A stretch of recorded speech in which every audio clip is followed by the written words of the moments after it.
Everybody, welcome. I'm going to start a new series. I'm still doing the Last Chance for Victory. I'll still be working on that. I got to work on a video for that. I might get that done tonight because I now have the Union Commander's orders, so I'll do that coming up here. But I was talking to a friend of mine. I was talking to Clay, and we play Wacht Am Rhein together a couple times a month on Vassal because I'm in North Dakota and he's in New York. And I've also been enjoying the BCS series by MMP, Battalion Combat Series. So it got me thinking, well, how do all these games compare when you do like the opening turn? How do they compare to each other? And do they? Maybe they don't. And so I might do a bunch of games like BCS, maybe Ardennes 44, I think it is. I have that one. I have an old one called Attack in the Ardennes by GDW, which is not an attractive game, but it was the first war game I ever bought when I was about probably 13, 14. I think I got it for $11 because the box was damaged. It was normally like 19 or something, or 17. So I have a little bit of nostalgic, fond memories of that. I might do that too. But regardless, I thought I would take it a little bit slower, so I'm doing this a little bit different. I've actually already done all the moves and stuff on the Vassal file, and then I'm going to play it back with commentary. That allows me to stop and look up rules, and hopefully I got all these right. If I didn't, please let me know. That's the thing with these huge games we play. It's really easy to miss little things here and there. I'm pretty sure we all miss stuff here and there when we're playing that we don't notice. I went through one of my files and I had a few mistakes. So I didn't like it, so I actually just downloaded the log file and replayed it by putting in the right stuff and keeping my die rolls because I'm just playing solo, right? And you can tell I did that because you'll see that the die rolls are the same color as my comments. But I did that because I'd messed up on 3 or 4 of the opening ground assaults because I forgot about the surprise shift. And I just thought, this is really confusing if it's something I'm hoping people can learn from. So I decided to just redo that part. And I actually found mistakes that I didn't think I made in there where I, maybe removed a step that I wasn't supposed to or whatever. So always learning. So I don't know if I'd say this is a tutorial, but I'm going to go through how I did stuff and reference rules, and we're going to look at charts. I created PDFs of the new charts. I would ask that I won't send these out to anybody because they sell them on their website. I don't want to violate any of their intellectual property. I might send them an email and ask them if it's okay if I send this to Vassal players or something, but I like it because when I play on Vassal, I own the game. One of these videos, I'll show you the game box. I like to do that because I like to support the companies that make these games, not just play it on Vassal for free, because essentially you can do that. And, I love the games they put out. We all love the games they put out. So, I might look at a game on Vassal, look at the map and the counters, and maybe read through the rules, maybe do a couple turns or something to see if I like the play, and if I do, I'll buy it before I start playing it. Just because I think that's fair, right? They put a lot of time and effort into it, and we all want to support them so they continue to do that. So I can't send any of these out yet. I just scanned them. I own them. I have a couple sets of them. And I think they're coming in the new games now. I'm not sure. But if for some reason they'll contact me and let me know it's okay or something, I'd be fine with that. But for now, I'm going to hold off on sending those out. I don't want to violate any of their profits or their business practice or anything like that, because they're nice enough to put all these on Vassal as well. But I like having the rules. Here's the new 2020 rules, which are the most current.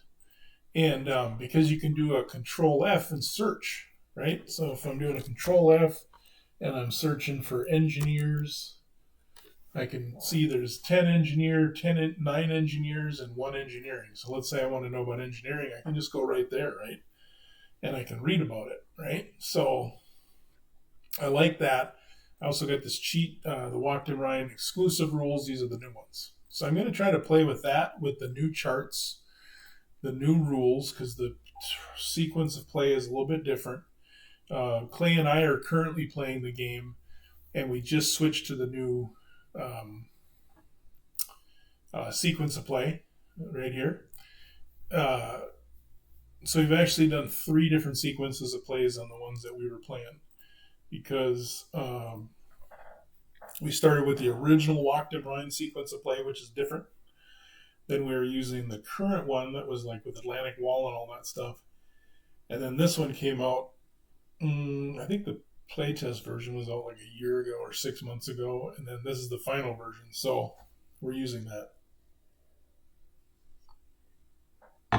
So what I'm going to do right now is I'm doing the dawn, the pre-phase here. If you go up here on the turn record chart, you got, zoom in a little bit here so you can see it.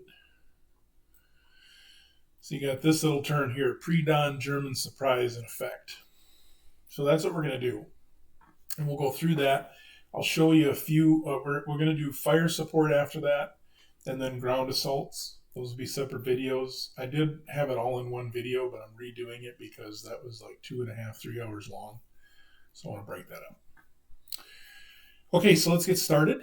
I kind of like to set up this the way I play with online. I don't know if it'll matter because I'm not using any markers. It's more of an OCD thing probably. This is the zoom level I'm going to use because this one here gets a little too blurry, I think.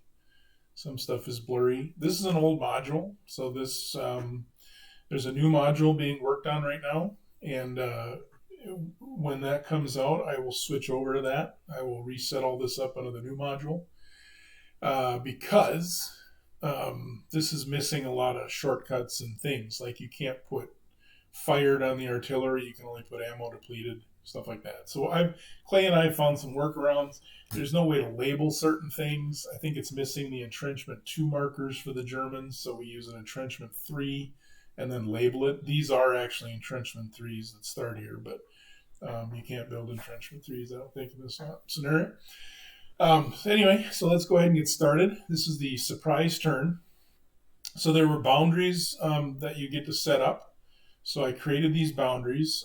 This one I'm going to have to fix because that is not an actual boundary, but that's going to be in the other files anyway, so I'll fix it later. But like here is the, I think that would be 50, 65, 67th Corps and the 1st SS Panzer Corps. That's their boundary line, right? So shoots up there. You're allowed 1 dog leg. I did cheat on one of them a little bit. Down here. Oh, where did I missed it? Where is that? Well, I'll see it when I get to it, and I'll show it to you. It must be, oh, I bet you it's over here because it's part of the ball. Right? Oops, I'm going to have to mute my phone. Never fails. Where is that? Oh, right here. So here's the boundary between the 85th Corps and the 80th Corps. And I went this way, and then I did a little dog leg so I could get all the 276th. Because if I went this way and shot up, or just went straight across, these guys start out of command. So anyway, so there were some challenges there, but it's fun. That's part of the GOS system I like, is the challenges of it and the details. Let me mute this so it's not going off because it's during the day here. So. Okay, so let's go ahead and get started. So the boundaries were set up. German mode determination will be first, then German movement, then German combat phase. All of the allies are facing to the right because these guys are all unactivated.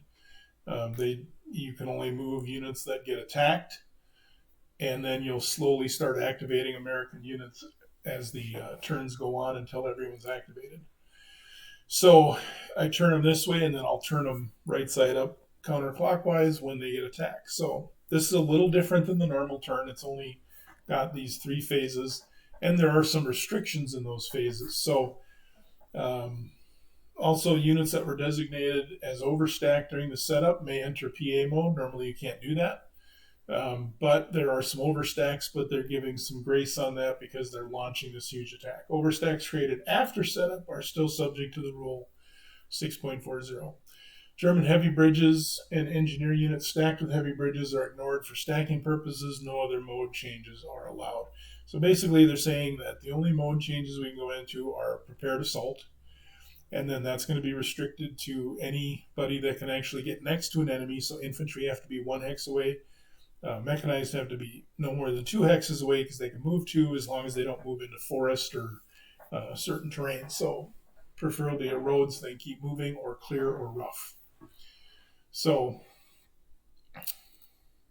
German mode determination. German mech units and everything, so we just talked about that. 2 hexes. German leg units within 1 hex of the enemy. The 272nd Infantry Division, that's this one up here that's in these entrenchments, cannot do anything this turn, so they can't attack here, or anything like that. Or I read that to mean their artillery probably can't contribute either. We'll see if I remember that. I might have done that. I can't remember. So we'll start putting guys into prepared assault here. So basically, if we look here, we got the 326th Infantry Division. We got a bunch of infantry. So we're going to mark them. And I'm just going to go through and mark all the stuff. I'll probably go into more detail when I move them.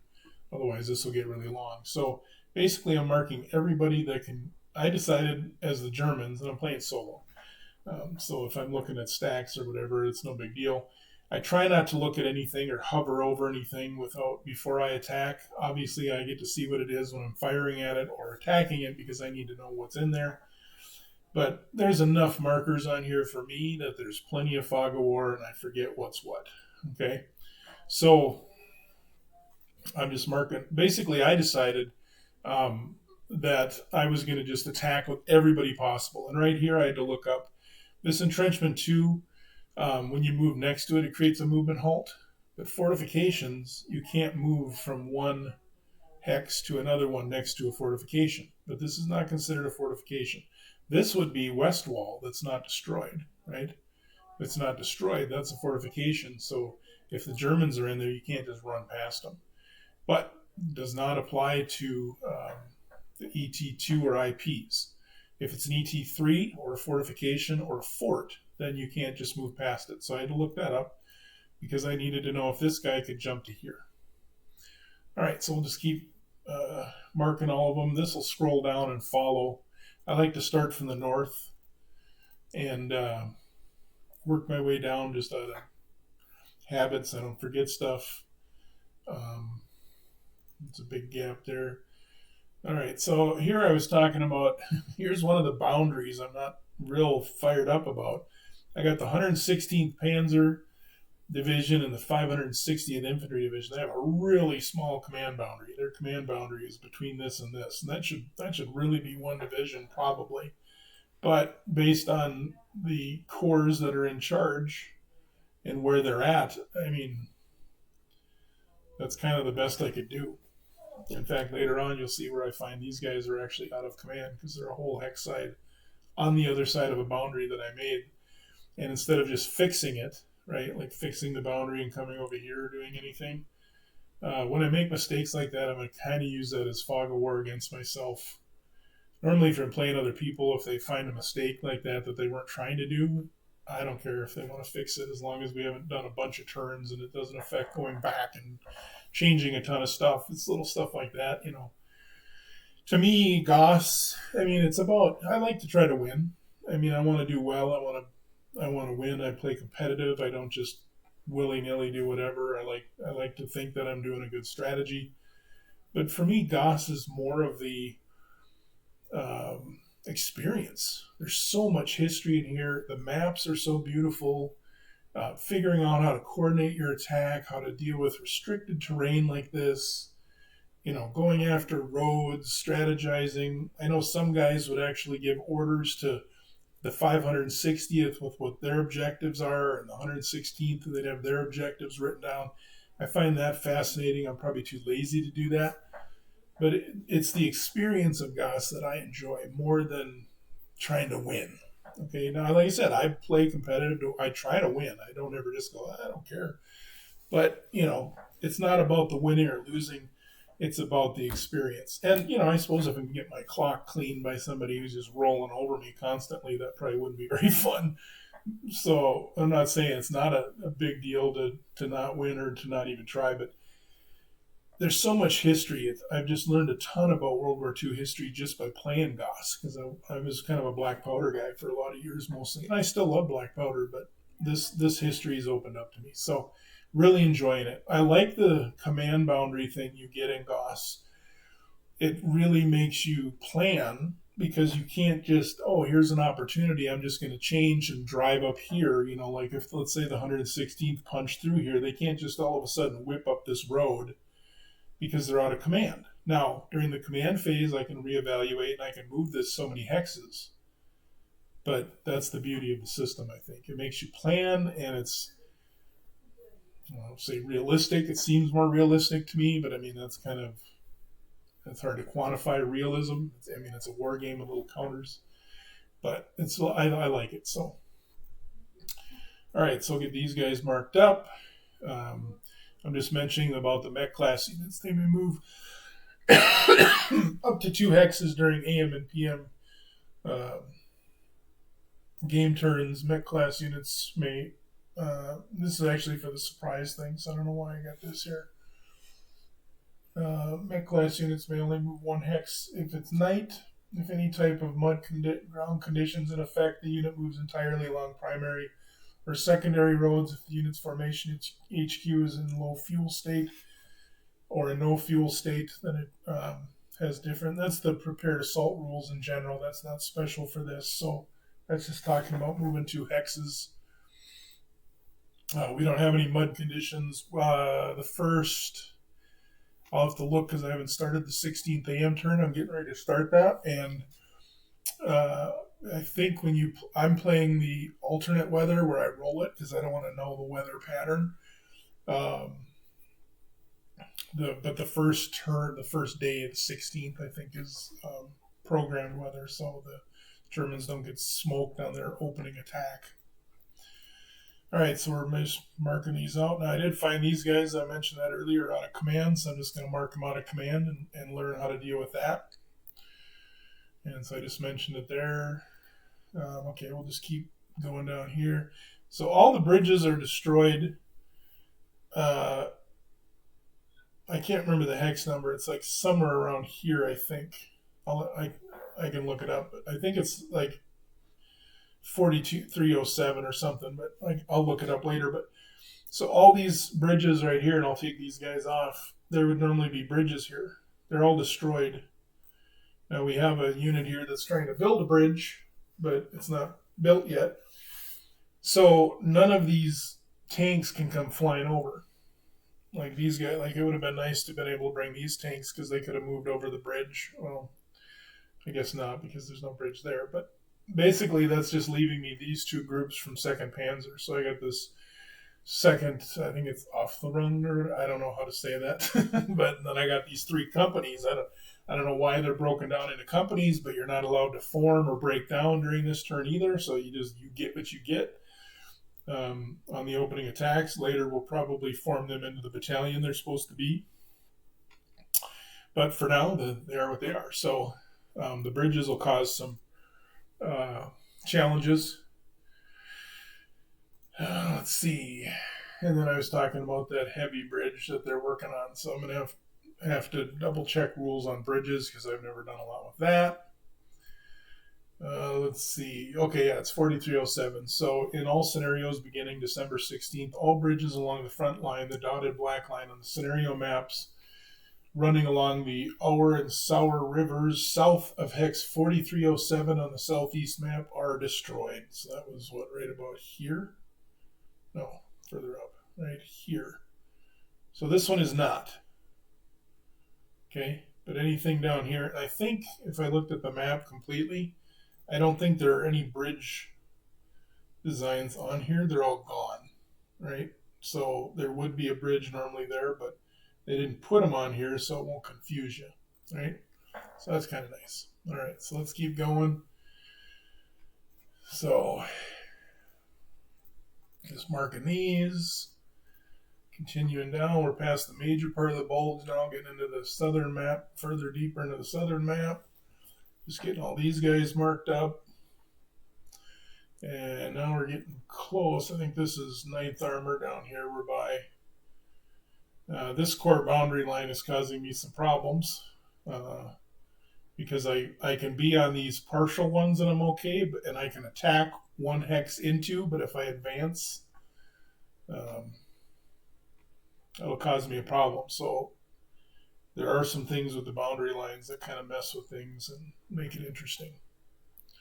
Nice command problems to solve. And I like this stuff. I like the combat, and oddly enough in GOS, I enjoy the logistics and trying to figure that out, and I enjoy the core assignments and the division assignments and trying to keep your guys assigned in a command structure where they're the most efficient and they're not one isn't like running out of ammo and fuel and the other core has got plenty, So I find that intriguing. Just marking more of these.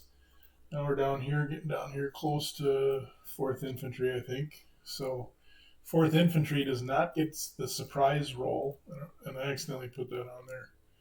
So I will remove that. It's gone.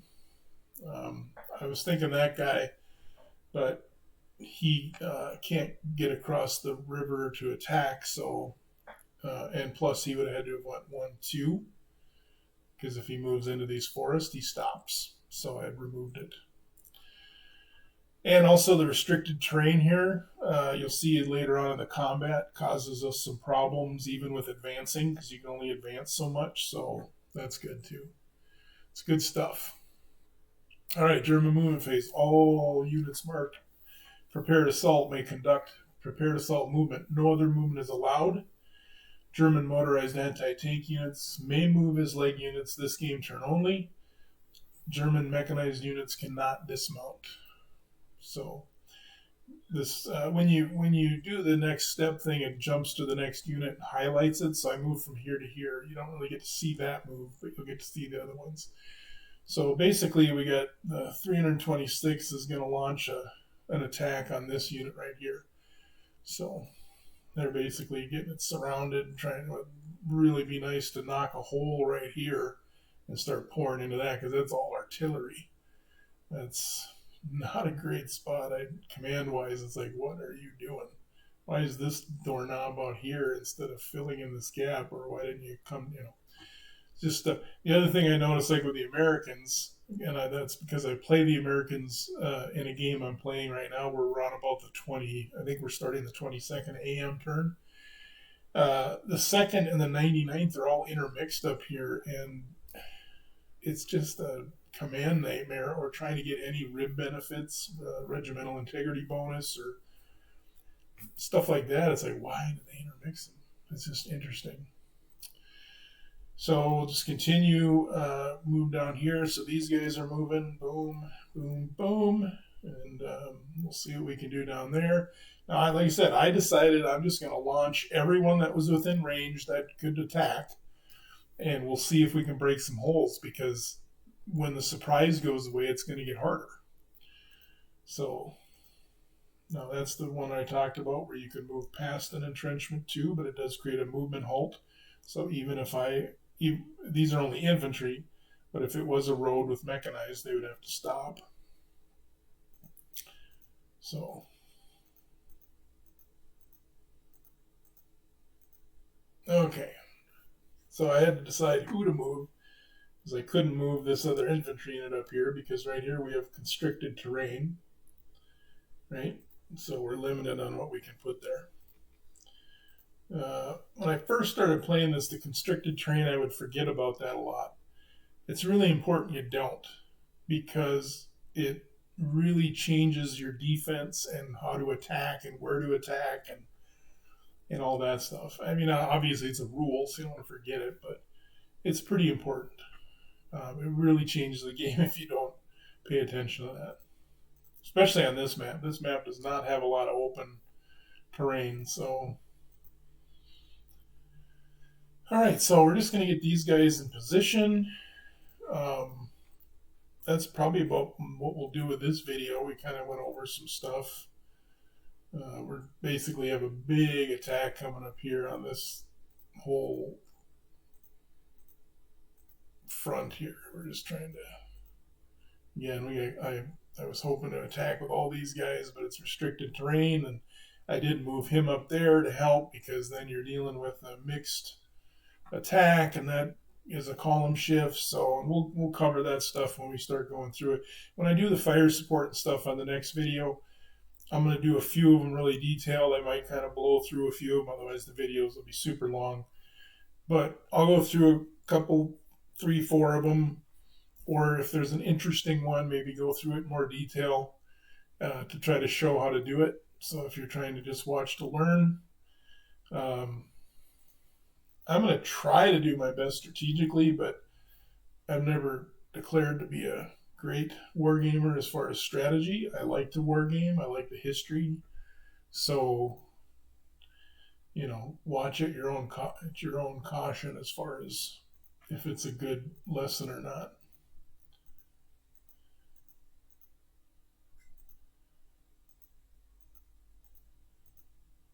And when you see those piles kind of changing depth and stuff, it's because I'm like cloning a prepared assault marker and then moving it over to another hex.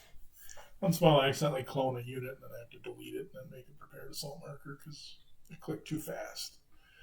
But yeah, more constricted terrain here. Lots of constricted. I mean, if you look here is all restricted terrain. So I can only move in there with one unit or an attached unit. So it really kept me from getting, I wanted to get more guys across the river. You know what I mean? So, because that's important. Okay, so we'll finish up these moves. Here we're getting ready to attack the 4th Infantry Division. Okay, so for the upcoming phases, just to kind of go over that before we end the video here, and I'll get the next thing ready to go. German combat phase, the sequence is altered. So normally the defender does their fire support first. So now, like if you were playing a regular turn, these guys could spot and then fire at their attackers, right? These guys could spot, or these guys, or these, whoever has line. There might be guys on vantage points that do too, but I'm just giving that as an example.